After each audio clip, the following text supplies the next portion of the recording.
Welcome to Wisconsin Shoe Guy. Here we do unboxing videos, we discuss general shoe knowledge, we do worth the price videos as shoe reviews, and we will do shoe battles, comparing shoe to shoe so that you can understand the differences. I also speak to experts in the field. Well, welcome back. Today we're going to talk about a very interesting brand, which is George Cleverley. Now, George Cleverley is a bespoke shoemaker in London, and they're best known for, well, they're known for a lot. They do a lot of movie stars, and they do a lot of really high-end shoes. They also were the recipients of, or they probably bought the majority of the shipwreck leather for the Russian reindeer. And so most of the bespoke pieces that are out there with that particular leather are from Cleverley. But they also have a ready-to-wear line, which is fantastic, as well as an Anthony Cleverley line, which is kind of like a mid-range for them, which I would consider to be more of a hand grade.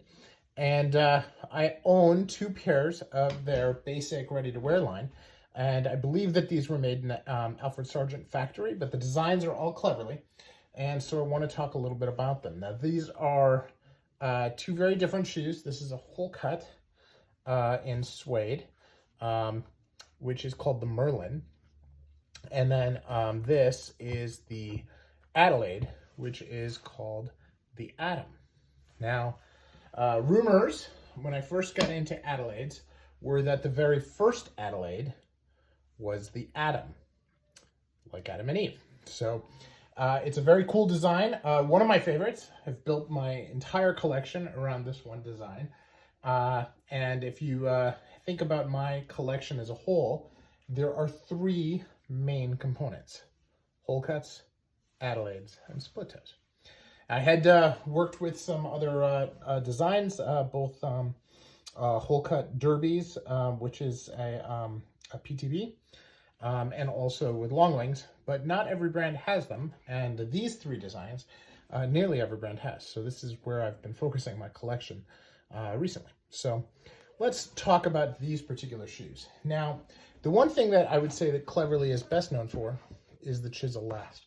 And this is a very nice chisel last. Just this angle right here is just beautiful. And then the way that it has the sharp edges right here at the toe, this rise here,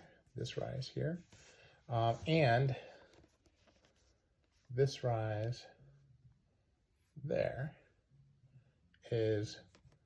are all components that I really like. Now, they also all have, and I'll have to back out here, they all have this single seam, and it doesn't seem to matter what factory makes the shoe for Cleverley, they all seem to have this. Now, that is not true of their bespoke.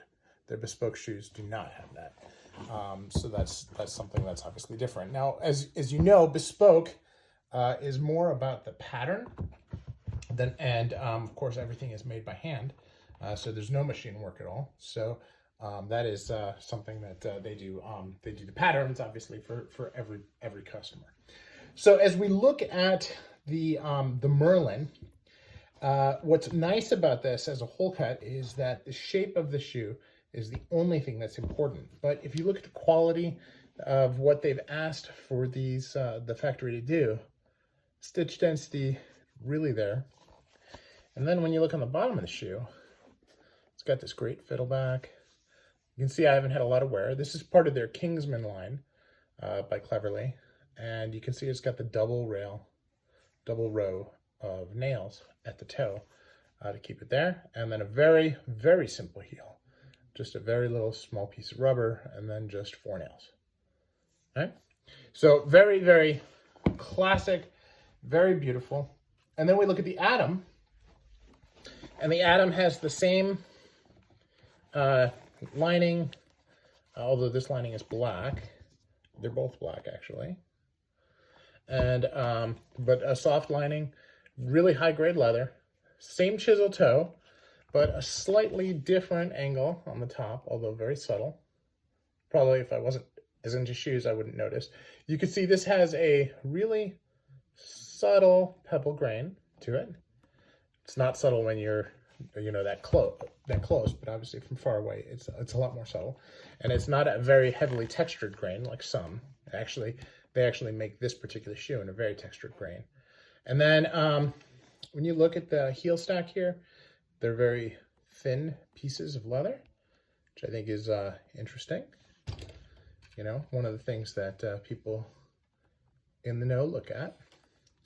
Then you look at the sole, and while this one is painted, it is the same sole, same fiddleback, same nails. Now this piece here is much wider.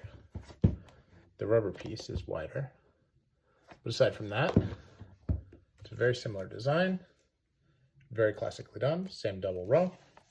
Just overall classic. Now, I don't know what Cleverley is going to do now that Alfred Sargent has closed their doors. They may just stick with, they also have a lot that are done as the Crockett and Jones hand grade level, but they don't have fiddleback and they don't have all the different extras that these have. And so I'm very happy to have these particular shoes, and I will continue to watch the lines carefully, and hopefully at some point I'm able to afford it and pick up an Anthony Cleverley. And then next time I'm in England, I do hope to pick up a couple pairs of bespoke shoes, and Cleverley is on my list for that. So definitely something I want to take a look at. So very exciting stuff. Just great design, great quality, great execution, and something that's been an absolute pleasure to own, pleasure to wear, and do plan on getting a lot more wear out of these. So thanks for watching. Well, since we're taking a look at George Cleverley shoes, I would be absolutely remiss. This is a picture of that beautiful Russian reindeer leather. And this is from Hugo Jacomaya and Sonia Glenn's book, Shoes, The Art of Male Footwear. And he has a whole chapter on here on George Cleverley. And what's nice about this is a picture of a pair of George Cleverley Adams, just like the ones that I showed you. Okay, which is really interesting. And then he has a picture of a hole cap here. Here you can see some other styles that he has, the Adam again. But that the hole cut he has right here. And what's cool about this hole cut is that it is, you can see, here, so I can get that a little off to the side there so you can see a little bit better. You could see that this is the same style and the same shape as the hole cut that I shared. Precisely. You can see how the lines on them are very, very similar. All right. So now, and this is not a bespoke version, but I do think it's important to understand this is the level of quality that you get from a ready-to-wear style from some of these bespoke shoe makers.